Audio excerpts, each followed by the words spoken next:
Welcome to the community of pulmonary rehab and mental health. This community of YouTube for pulmonary rehab and mental health is created with a wider focus of audience for both patients and professionals. And today's topic is all about act and practice. Hello guys, you're joining Shakila Devi Perumal, the counselor, psychotherapist, and pulmonary rehab specialist. I've been serving people with chronic lung disease over 16 years and also tackling the issues of the anxiety and depression with the relevant therapies attending those issues.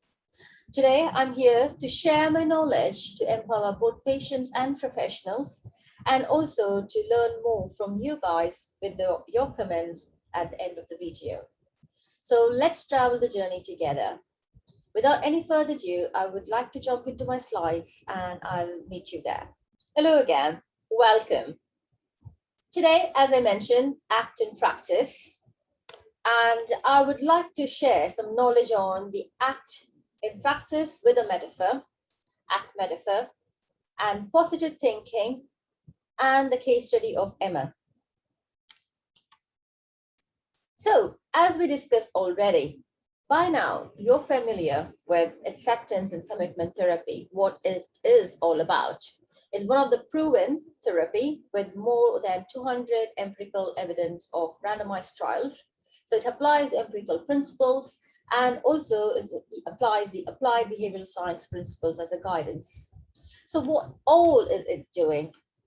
As the term reveals, acceptance is awareness and willingness to open to our intrusive thoughts, which is actually a negative thought, which we label as negative, and that is the label given by us. So be open to, willing to open to those intrusive thoughts and be committed to our values which is going to make our life more meaningful, those values, and taking an engaging action towards a meaningful life.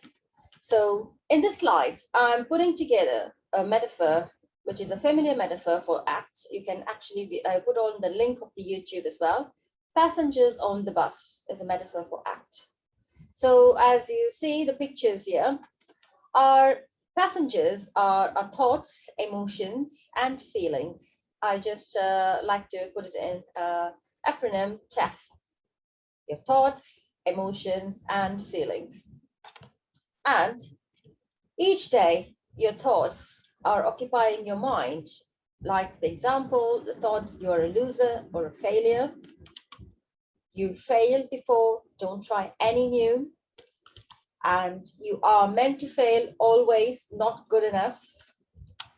And it's dangerous, don't change. So those are the thoughts which is already in our mind occupying. When you have a nice good sleep and wake up in the morning, these passengers, your thoughts are sitting there already in your mind. And your conscious rational mind when you're awake is the bus driver. So your conscious rational mind have the switch to control your thoughts or the emotions. So the bus route is the direction of your life or the choices, and your values and goals, the clarity in that will lead you to a meaningful life.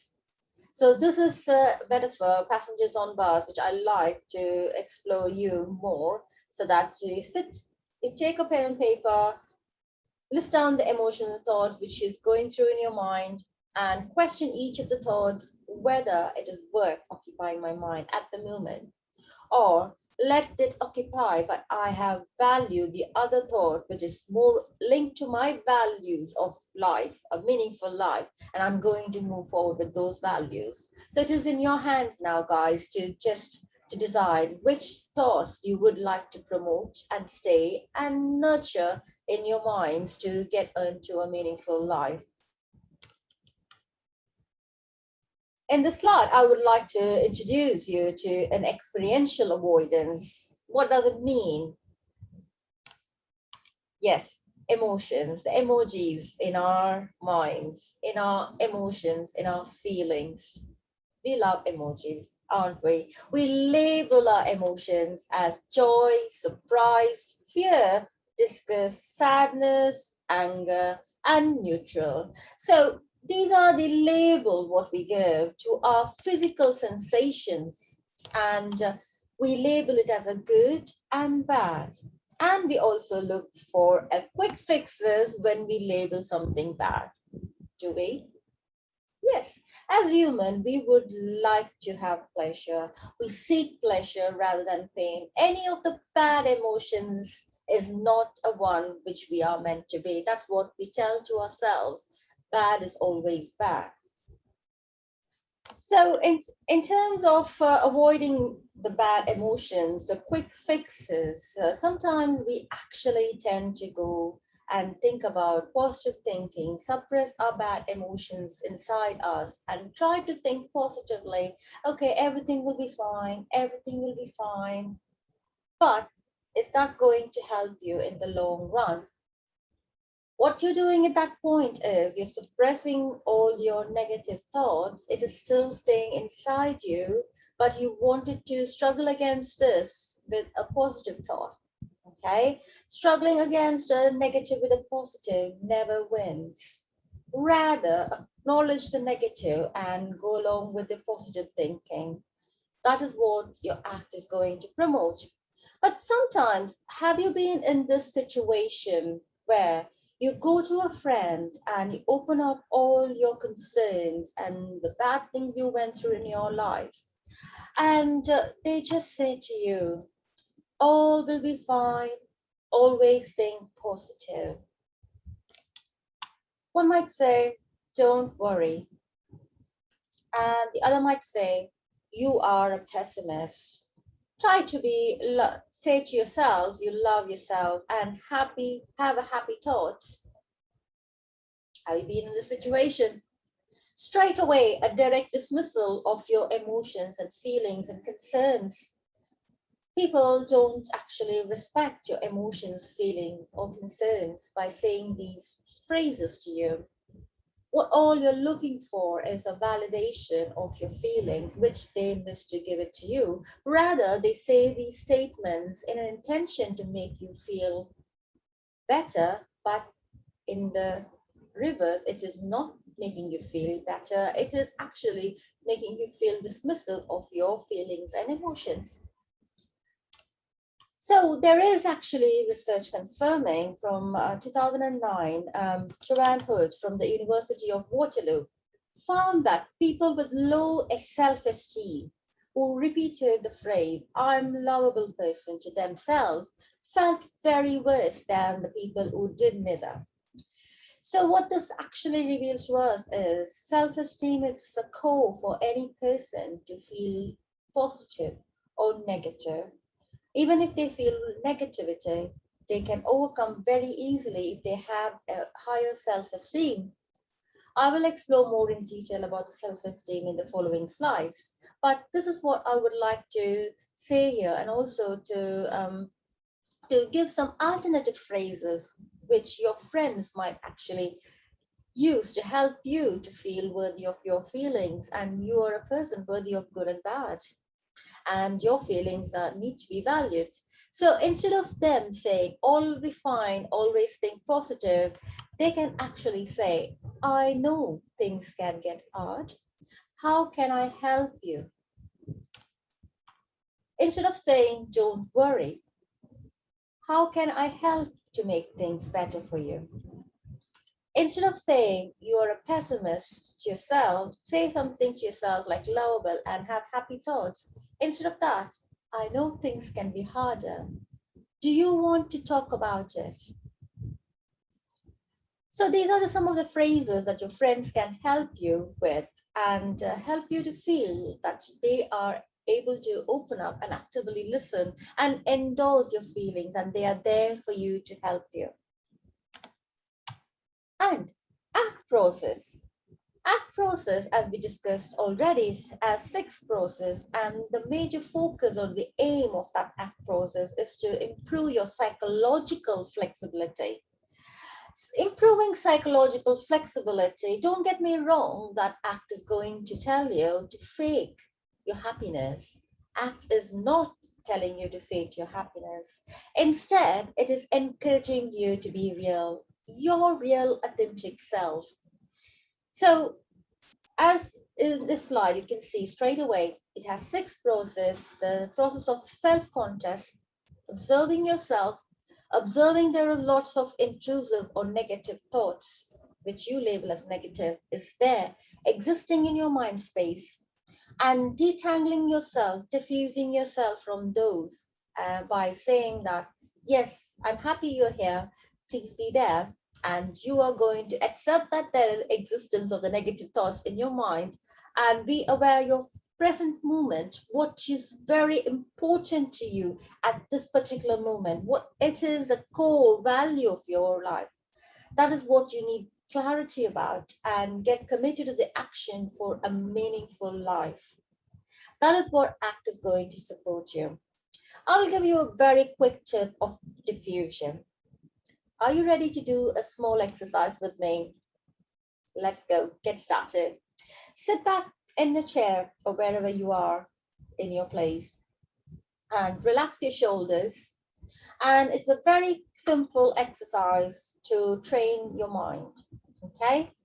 So what I'm going to ask you to do is put your hands out in front of you, up to your shoulder level. Yeah, it's fine.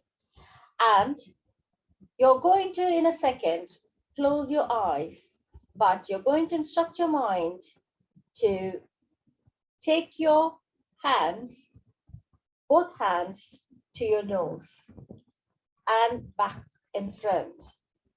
But instead, you're going to do the reverse action. Let's do it. Okay, ready? Put your hands out. Take your hands towards your nose. Take your hands towards your nose. Take your hands towards your nose. Open your eyes. As you can see, you're instructing your mind to take your hands towards your nose, but you're not doing that action.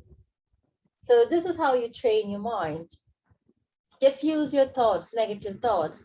Yes, the thoughts are there, let it stay, but you're going to move with your values. What are the values you feel very important in your life? That's where the direction of your life should be going. And for a meaningful life, especially, so life is too short to invest our energies in intrusive thoughts and waste our time. Rather, invest energies in meaningful, valuable thoughts, and that will help us to support to get past all the sufferings and achieve whatever you consider as success in your life. Now, I would like to invite you to Emma case scenario. If you remember, in my last session, I put this scenario to you. So I would like to put this again for those who join new to this video. So Emma is 30-year-old. She approaches a psychotherapist with recent relationship breakdown in her marriage. And she reports a marriage was 4 years old and cannot tolerate a partner, John, who's 34 years old. The reasons are she cannot bear is constant blaming her, calling out phrases at her, not good enough, you're a failure, most of the time also dismissal of her feelings and needs. And most part of Emma's life was filled with arguments. And she also confirms a marriage started to fade the first year of her relationship with Joe. And she does not recollect any quality time. And for past 3 years, she had put up with thoughts of let it go with a hope things will improve and change. And Emma pretended to be happy outside, and the reason she gave for that was overbearing toxic behavior for past 2 years was because she knew a partner since the age of 17 and had hoped for a change. And recently, Emma had opened up about this concerns about her relationship to one of her friends, where she had been advised to leave a partner and find a new life. But poor Emma is still battling with her thoughts of not good enough and to start a new relationship. Now she had reached a saturation point of battling with the thoughts and reached out to therapists for direction. And what would you suggest for Emma? This is what the question I put on in the last session. Now, let's approach this case. And if it has been approached by a therapist, I'm going to take the journey as the therapist is approaching this case and give you the tools how this case will be handled. So any of the cases, we need to conceptualize the case. And I'm going to introduce a new term here, case conceptualization. So what does it mean? So it is about gathering information about the client problem, actively listening and analyzing the past and the current situation that shapes the problem, and planning a short and a long-term evidence-based treatment for the problems presented. So I like to put it into a term acronym GAP. So gather information, actively listen, and analyze the situation of the past and the present, and plan short and long-term evidence-based treatment. Very simple. Let's do it now. So Emma's case history, the past and the present. Emma's first session. Emma verbalized how she met John and her relationship until reaching out to therapists. Emma's childhood, Emma started to describe Emma was from a traditional family where marriages and children are praised. Her parents both were university educated. She was provided the luxury of life and a good caring childhood. She had two siblings, a brother and a sister. Childhood needs were well attended by her parents, and she was driven to pursue highest marks in studies to achieve a well-reputable profession in her life. And she did not have many friends as she was strangled with the rules from her parents on any outdoor tours with friends and wander about strangers.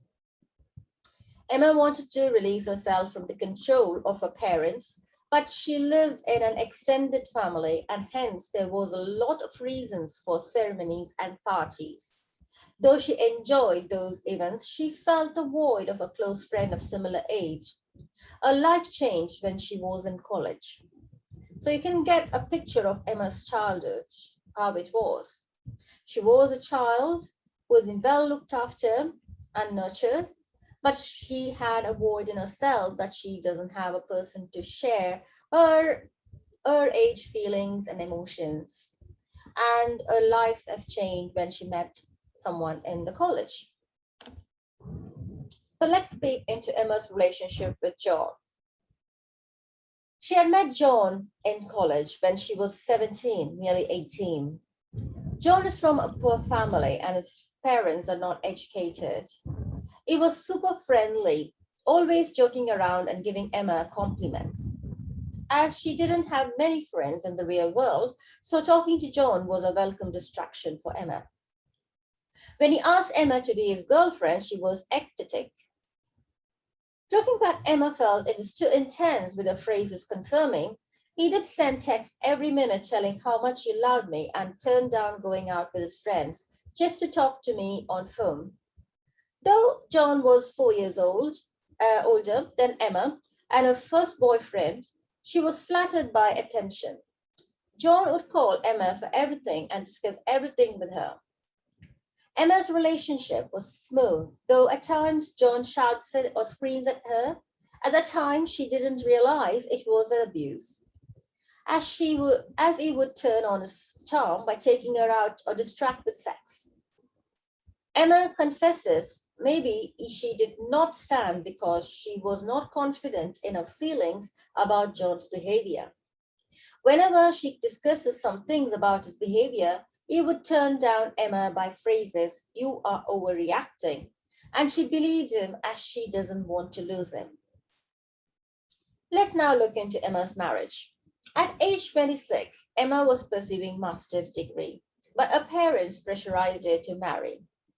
Emma had revealed to her parents that she found a boy of her choice and not to go for an arranged marriage to spend her life with a stranger.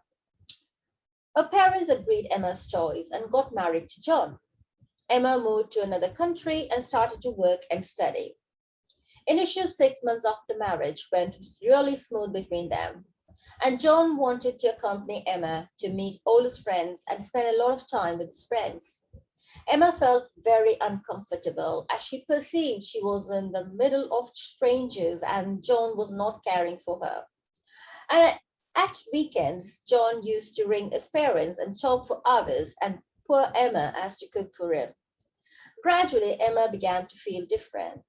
She felt that John wasn't being the same. She decided to talk to John to address some concerns recently she felt, but John turned the argument towards her that he feels hurt when Emma spent more time with her studies. Emma apologized and began to invest more time in John and his friends. Soon, John started to become irritable, which had never happened in the past. His family began to suggest that he is losing focus on the financial front. After 6 months into their relationship, John became very possessive and controlling. Emma wasn't allowed to see her friends or spend time with family on the phone. If a phone rang, he did answer her phone and read her messages. Emma, in tears, said, "We had many arguments that ended in physical violence. He made me overeat so I would put on weight because he said he didn't want other men looking at me. He would bombard me with texts and phone calls. I once had over 20 missed calls in 30 minutes because I wouldn't answer my phone." After 8 months, Emma found John has hidden the fact that he drinks alcohol a lot in the week, but pretended to be good until 8 months when first Christmas showed up in the calendar. Emma stopped talking and broke a canal of tears and took a big sigh and then continued. "Many times in his drunk state, he forced to do sexual things I didn't want to do. It would be painful and I would be in tears. He never appeared to care for me. Instead, he normalizes my pain and turned the blame that something is wrong with me. John has never apologized to me for any of his actions, but everyone has their own truth. And I think in his head, he's a normal guy with normal behaviors. And if someone at work asked him he would have ever been abusive, I'm 99% sure his response would be an immediate no." Emma stopped and had a big space of breath. Many times, John had surprised Emma by really turning on the charm and put to self-doubt her behavior. One minute being shouted at and called a slut and not good enough, but next minute everything's perfect for the evening out. Emma added, "Our pals are giggling away at us and basking how wonderful John is, while I sit there shaking and afraid to speak." So Emma's reason for not standing up, let's look into that. Emma said, "Sometimes I used to occasionally pluck up the courage to tell my parents and my friends what was happening to me in a I'm just going to drop this into conversation, but it doesn't really bother me too much kind of way to check whether I was right to be upset at my husband. And not one person ever said, 'What a tool, you should break up with him,' which led to a lot of self-doubt. Instead, my parents were saying it would be a shame if I break my marriage and their reputation would be spoiled. And they normalized this as common in marriages and things will improve if we have kids." I heard the same dialogue from Joan and assured kids might distract my focus rather finding issues with him. After 3 years later, someone I did confided in a friend by context said to me, "I'm so glad you have opened up your abusive relation.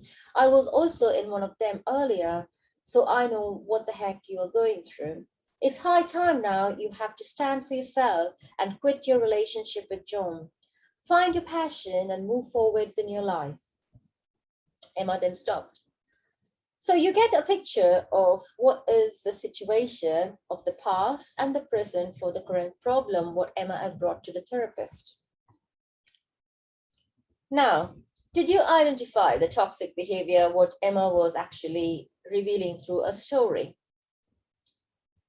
When someone tells us about abuse, we humans always tend to have a picture of in our mind, like a person with black eyes and arm scratches as if they've been punched, and that is only the meaning of abuse. Isn't that so sad that we humans don't recognize the real meaning of a definition of abuse? And though we might be a victim once previously or in the present, we don't want to acknowledge that abuse for many reasons. And I would like to plead and ask a big request for those watching this video, using this video as a communication channel. Please respect yourself. Please have some self-esteem. Please don't suppress the views and be the victim of your own intrusive thoughts out of those traumas. Don't listen to that nasty doubting voice in your head. Start saying, it's nothing, everything is okay, or I'm overreacting. Please stop those noises in your mind. If someone who claims to care for you is hurting you, that's not okay. The way to maintain a relationship is not the guilt or to frighten the other person to stay in that relationship. We need to be able to recognize this is ourselves and work better our flaws and tell our insecurities to leave us alone. It's not okay to use them just as an excuse to chip away on others.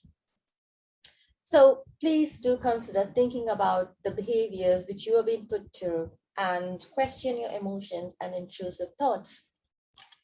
So I would like to bring to attention what is toxic relationship. I have done a video on toxic relationship and I have attached that link to the end of this video or in the description below in this video, and you can watch out. So I would like to remind you, relevant to this particular case of Emma, what is a toxic relationship? If anyone in a relationship, one person considers to be constantly putting themselves first and considers their self as the first to be respected or acknowledge the ideas first and degrades the other person's idea or discards the other person's ideas and controls and wants to be in charge of the other person always and drains the other person emotionally dry or jealous or judgmental, a liar, and physical violence, where in Emma's scenario, John was lying that he wouldn't drink and but he was drinking, and Emma was put to a physical violence and also sexual violence at times when she was not willing to participate in those activities. So please do recognize those toxic relationships and say no, a big, big no, shout out to no. You deserve supportive person in your life. Healthy relations is a relation where respect is gained and it is actually between both people in balance. So what does it look like?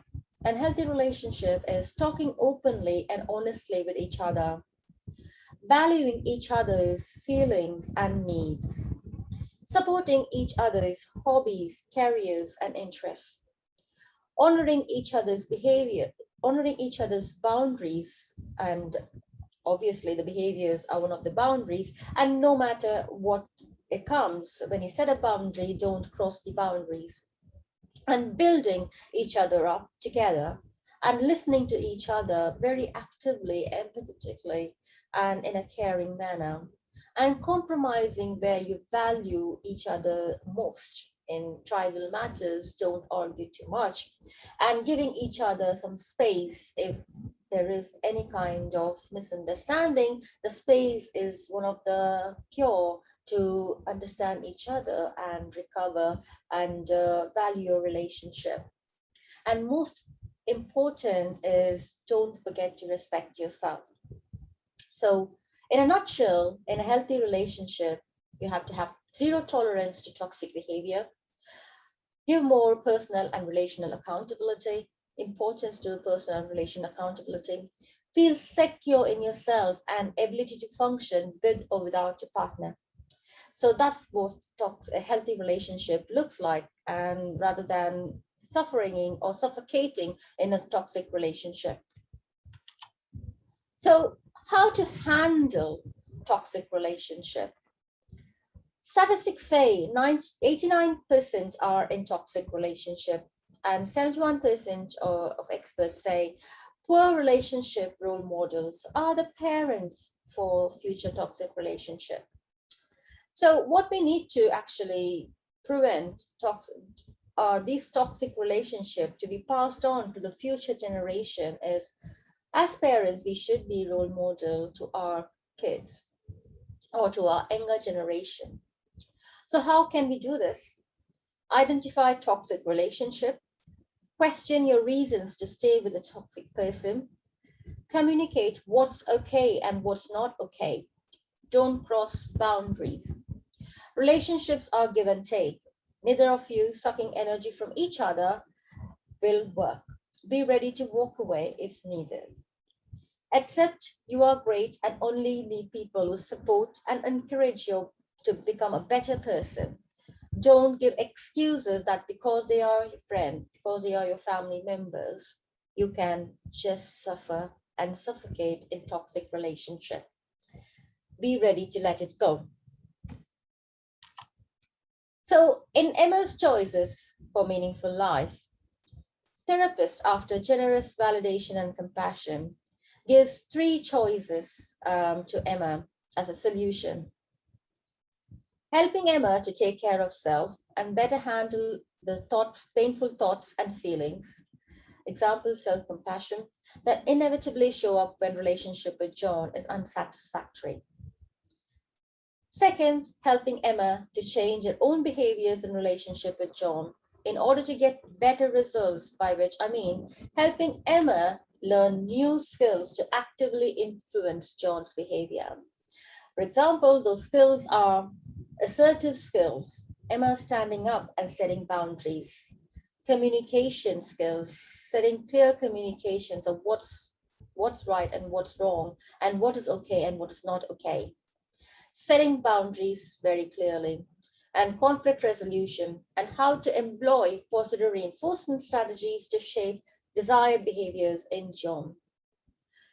And third, helping Emma to end relationship with John or start a new relationship. It is Emma's choice. So Emma needs to reflect on these values very critically for herself. What is most important value in my life?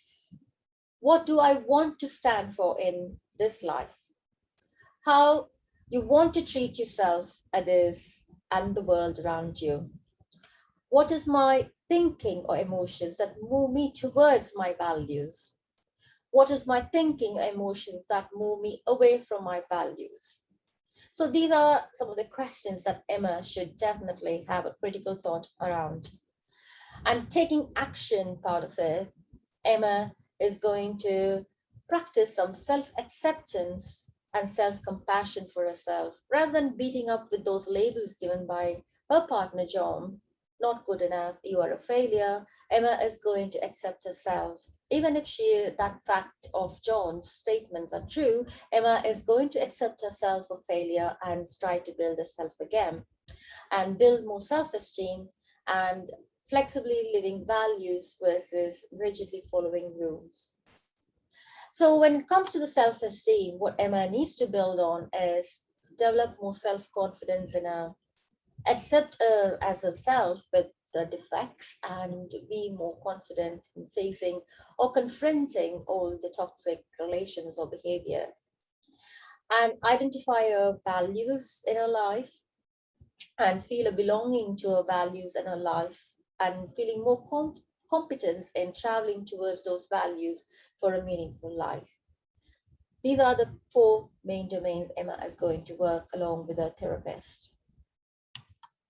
So putting it all together, ACT focuses on 2 things: acceptance of unpleasant personal experience that is out of control, and diversion of energy to your values for meaningful life. So trust yourself, be aware in the present moment, become best version of yourself. And thank you. We have come to a close now. And thank you very much for joining me through this journey of Emma's story and linking it with the ACT practice. I hope and believe that you get an idea about how ACT can help in Emma's similar situation of relationship issues. So I would like to leave you with a gift from, a book from Dr. Stephen Hayes, A Liberated Mind, an essential guide to ACT, transforming your thinking and find freedom from stress, anxiety, depression, and addiction. And I hope and I believe you would enjoy this book from Dr. Stephen Hayes. Until I see you in my next video, have a good evening or a good day and have a meaningful life journey.